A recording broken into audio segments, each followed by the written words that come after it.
Hi, I'm Gary, and this is EV Musings, a podcast about renewables, electric vehicles, and things that are interesting to electric vehicle owners.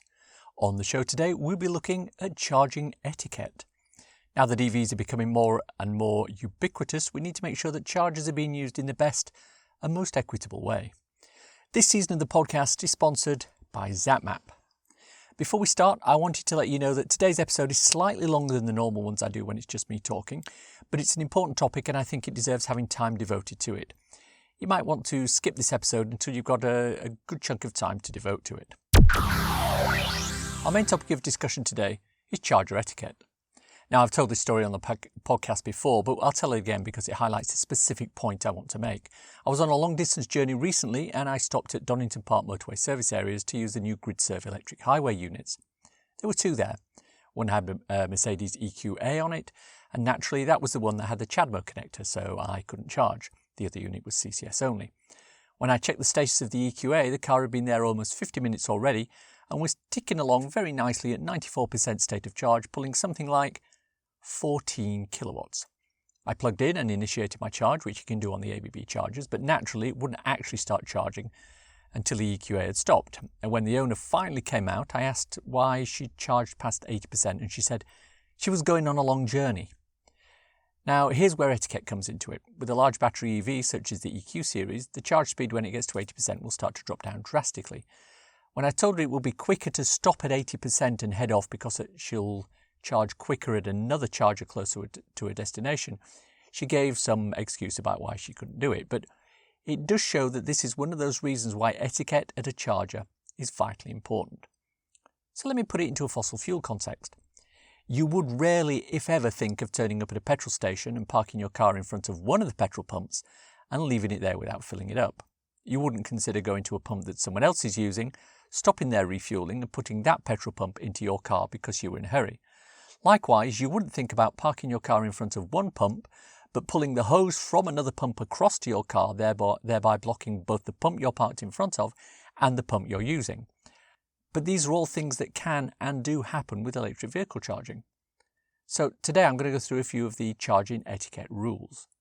We talked briefly about charging etiquette way back in episode 23, but with the increase in chargers, the increase in drivers, and the increase in issues, I thought it was best to revisit this topic. More so because it's become a hot topic in EV circles as more and more people have experienced issues. So what are the main items to consider? Let's start with unplugging other cars.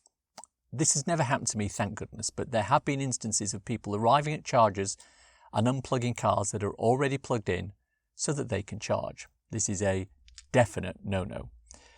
With most cars, the device will lock the charge cable into the car when you start charging, so the only way this can be changed is to stop the charge manually. With units such as InstaVolt, Osprey Charging and BP Pulse, you can't stop the charge without using the method of payment that was used to start the charge. But with some units, such as the new GridServe chargers, charging can be stopped merely by pressing a button on the unit. That will release the cable on many cars. So imagine you're in a motorway service area getting a coffee or having a pee, and when you come out, you find the car which you'd left charging a few minutes ago has now stopped and the vehicle next to it is now charging using your cable. It's a bit of a nightmare. I mean, there's always an excuse for people who do it. Oh, I saw you were above 80%. Oh, I'm only going to be 10 minutes. It's an emergency and I couldn't wait. I mean, these are all legitimate reasons why one charge might need to be stopped and another started, but none of this should happen before having a conversation with the individual who is already plugged in and is charging. In the story I told at the start of the podcast, it would have been really easy for me to just stop the Mercedes charging, initiate my charge, and take over the charger. I mean, she was pulling 14 kilowatts at 94% state of charge, and it was a GridServe charger that can be stopped with a press of a button. But I didn't, because I don't know the circumstances of that particular person's journey. I don't know what her needs are in terms of the next destination. I didn't know whether she'd been educated about charge curves and similar things. But most of all, I didn't want to be in the situation where, if the roles were reversed, I came out to find my charger being hijacked by someone else for purely selfish reasons. Don't ever unplug someone else's charger while it's charging. However, if you come across a charger which is plugged in and the vehicle is not charging, that's a different matter. There are several makes of vehicles that will automatically unlock the charger when the charger stopped. The ID range and the e-tron range are some, as well as the early Leafs. and this allows you to remove the cable and use it for your own charge. It is a legitimate move to remove the cable from a car which is at a charger and is not charging, if you can do it. Which brings me on to the next piece of charger etiquette. Don't park your car at a charger and not use the actual unit itself. This tends to fall into two different and distinct categories. There are those who think that an EV space in a car park, whether it's at a rapid charger or in something like Meadowhall, where there are rows of the fast chargers, 7 kilowatts, is for the use of their EV. This means it is effectively a parking space. They pull up, see the EV symbol on the ground, park, lock up and leave. This is wrong. EV spaces at chargers are exclusively for use by those who are actually charging. Then there are the other ones, the sly ones. They pull into the parking spot, plug their vehicle in as if they're about to charge, and then they leave. They had no intention of charging, but they merely wanted to use the parking spot and give the impression that they were charging. This is wrong for two reasons. Firstly, it means they're taking up a place where someone else might easily have been able to charge. And secondly, they're blocking a charger from being used by someone else who might have been able to park in an adjacent parking spot and use the lead, but now cannot do that because the cable is locked to the car which is not charging. Don't do this. As if the segues in this podcast are writing themselves, we now get to a related topic from our last entry, which is leaving your car plugged in when the charge is finished. If you've ever visited the BP Pulse charging hub at the Coachway in Milton Keynes, you'll be aware that the local council, who've gone for electric vehicles in a big way, have a number of Mercedes eVito vans, which they use around the town. They have an agreement with BP Pulse, which allows them to charge at their units. The eVitos have a moderate charge speed, but no rapid charge capability. On the BP Pulse units, they can be refilled in about 5 hours. This means that they'll be sitting using the AC chargers for quite some time. They'll be getting about 22 kilowatt charge speed though, which is better than some PHEVs on the same unit.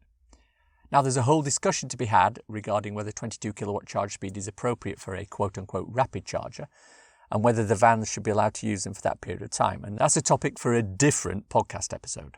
But what is important is that once the vans are charged, they're removed from the units and parked on the regular parking slots which are provided. This obviously frees up that charger for the next customer. It's the same when you stop at, say, an Osprey unit and a Marston's pub and go for a meal. If your car is charging while you're eating and you're a leisurely eater, you may find that the charge is complete before your meal is finished. It's proper etiquette to make sure you move the car away from the charger as soon as the charge is completed. This means you need to be doing one of three things. 1. Checking regularly on the status of the charge by going back to the vehicle at different points. 2. Using a vehicle app, if you have it, to check the state of charge and act accordingly. Or 3. Leave your contact details on the dash so that you can be called when someone needs the charger and you're not there. Any of these is an appropriate way to deal with leaving your car plugged in while off doing something else. Number 4. Blocking chargers by selecting the unit with CHAdeMO or CCS when you only want CCS. Now, admittedly, this is a bit of a niche thing, but it is important nevertheless.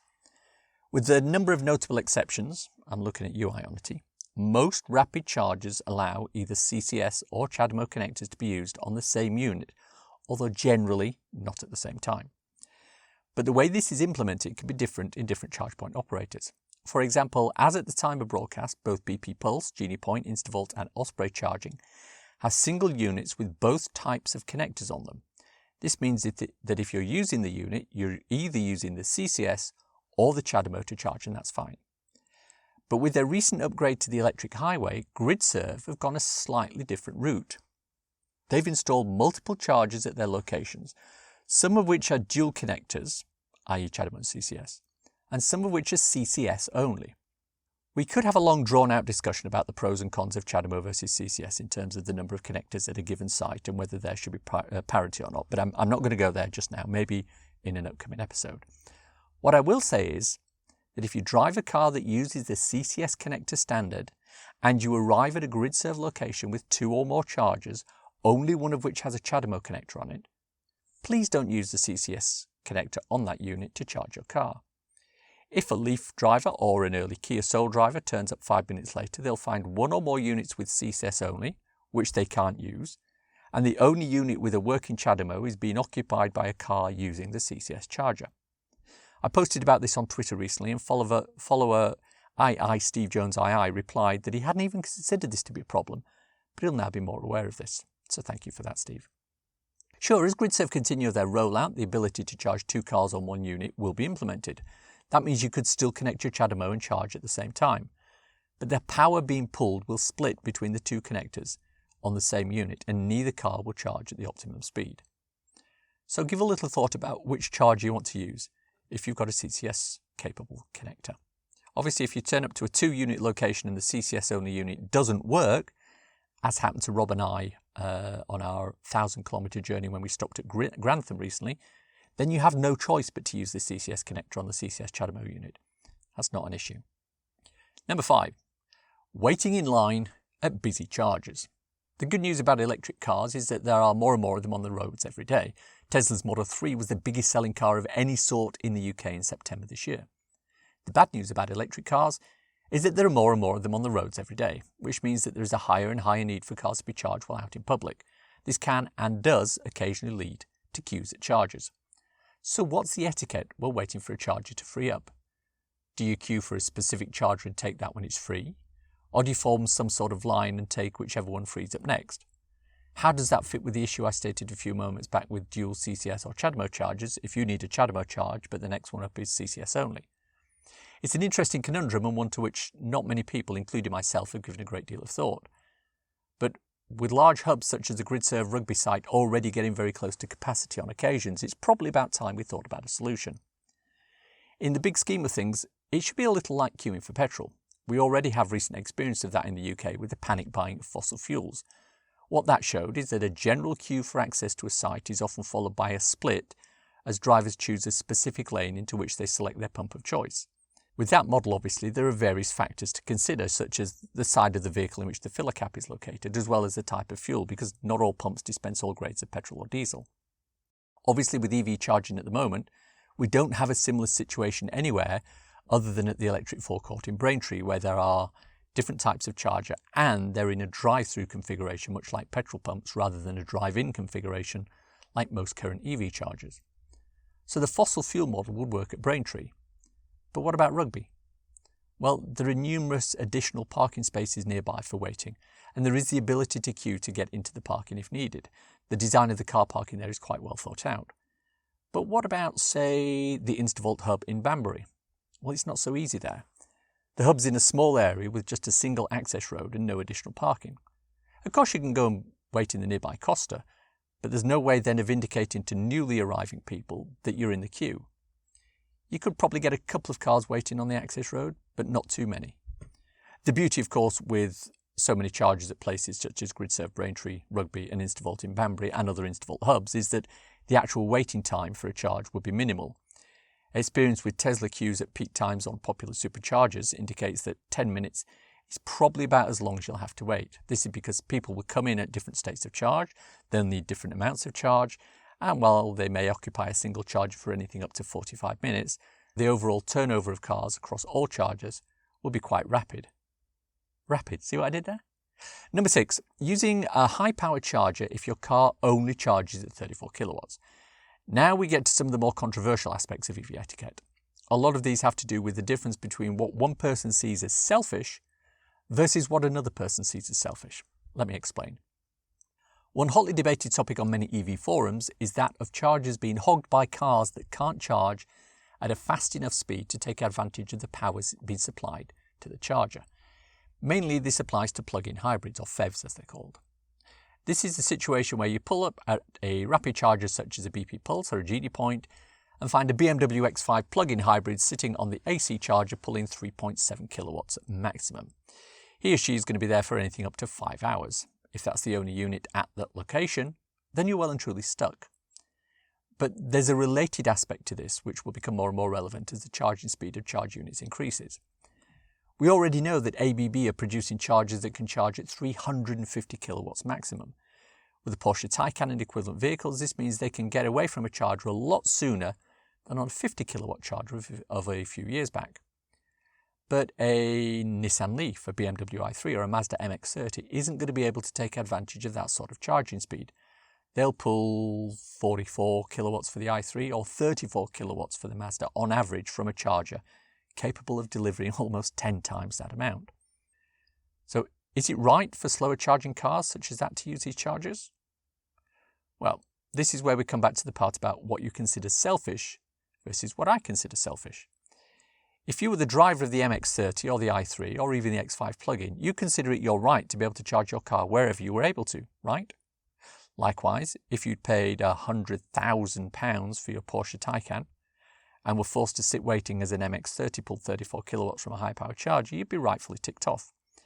But the long and the short of it is this. Everyone has the right to use the correct chargers for their cars. We've mentioned earlier that GridServe have changed the makeup of their units so that CCS is the predominant connector, not CHAdeMO. Does this mean that CHAdeMO users can't use them? No. But it means you have to think of the CHAdeMO users when selecting your connector. Likewise, if you're plugging in with a PHEV at a rapid charger, you need to consider, is this the best use of a rapid charger? Charging a car that can easily continue using fossil fuels? If there's no queue and you can monitor your car easily, then the answer is yes. But if there's a queue to use a charger and you're hogging it, the answer should be probably not. If you drive an i3 or an MX-30 or an early Leaf, which can top out at 47 kilowatts maximum at any charger, then you have as much right to use the 350 kilowatt charger as anyone else. But it doesn't mean others won't be annoyed. However, if you're in a situation where there's a choice about which rapid to use, such as in Braintree, and you choose to use a high-power charger instead of a rapid charger, then that's probably worthy of some sort of comment. Don't do this. Of course, this issue goes away when you look at the Kempower chargers Osprey Charging are installing at their new hubs. They allocate power according to the needs of the car rather than the ability of the charger itself. If you're a Porsche Taycan needing the full 350 kilowatts and you're sitting next to a Mazda pulling 34 kilowatts, both will get the maximum charge they need at the time they need it. And finally, in the charging etiquette section, I want to talk about charging for longer than you need. We've said many times on this podcast that charging above around 80% on a rapid charger is wasting time. My Kia Soul will automatically cut off at any rapid at 93% anyway because it doesn't want to do that final bit with such a large potential power source. But there are those, and I'm looking particularly at taxi drivers here, who feel that they have the right to block a rapid or high power charger right up until their vehicle is completely full. Of course, they have perfectly good reasons. I mean, they're not being selfish, but they have a long distance to drive and wouldn't want a customer to miss a flight from Heathrow because they had no charge left, right? And I'm not saying that nobody has a right to fill their vehicle to whatever charge status they want. What I'm saying is that if there's a queue of cars waiting to use the charger you're on, and you're sitting there waiting for the last 5% state of charge, and you know it's going to take another 20 minutes, probably time to unplug, move on, and top up a little later when your state of charge has dropped, and that 5% will take 5 minutes, not 20. It's common sense and good manners. One thing that's been promoted on social media, and to me in particular for charging etiquette, is an app called Need to Charge. The concept is very simple. When you're charging and leaving your vehicle by itself, you drop a small plastic card on your dashboard. That card sends people to the Need to Charge app or website. Anyone wanting to use the charger can then use that as a means of securely messaging you to ask how long you'll be charging for. Imagine pulling up at a motorway service area such as Donington Park to find both chargers busy with both vehicles unoccupied. One of them has the Need to Charge details in their dashboard. You contact them via the website and they can reply letting you know how long they're going to be. As a short-term solution, this is fabulous. It's free, it's simple, you don't need to do anything other than go to the website and tap in somebody's registration number. Couldn't be easier. The problem is, it's not a long-term solution, or more precisely, it's a solution for a problem that shouldn't exist long-term. While we're in the stage of still having single or at best double charges in many locations, needing to know how long someone is going to be there is something you'll have to keep an eye on. Having something like Need to Charge as a solution to A, let people know you want to charge, and B, find out how long you'll need to wait is great. But we shouldn't really be in the position where we need to be asking people how long they'll be sitting on a charger. As the infrastructure builds out and more hubs are being implemented, they need to locate individual drivers and ask them how long they're going to be should diminish. Ultimately though, while Need to Charge is a great idea and a solution for block chargers, it is an app that should disappear as soon as possible. And that's a good thing. It's time for a cool EV or renewable thing to share with your listeners. I'm a big fan of those YouTube channels where people convert a Mercedes Sprinter into a home and spend months travelling the world, sleeping in exotic locations and living completely in about 80 feet square of living space. Not that I'd do it myself, but I like to see others do it.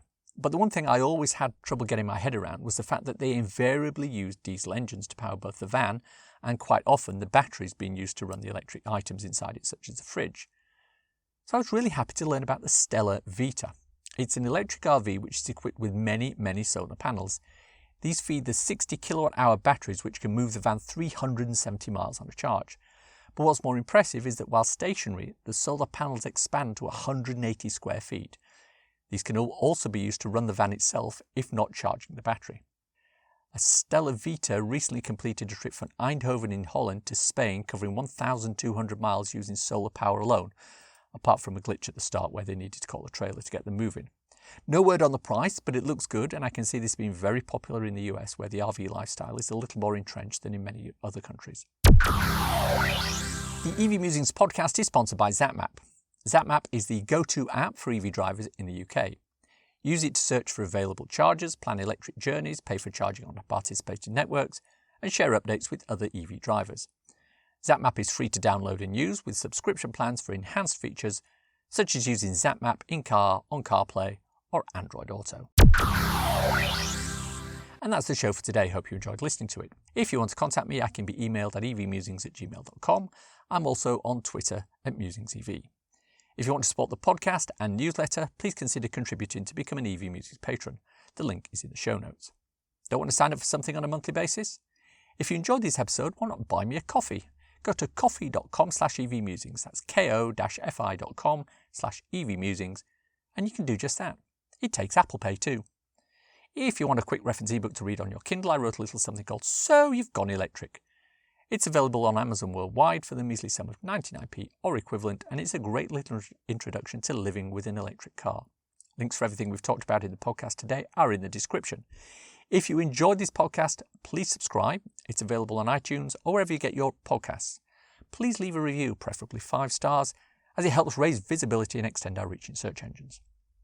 If you've reached this part of the podcast and you're still listening, thank you. Why not let me know you've got to this point by tweeting me @musingsev with the words common sense and good manners, #if you know you know, nothing else. Thanks as always to my co-founder Simon. He was always interested in doing various things when he was on the show.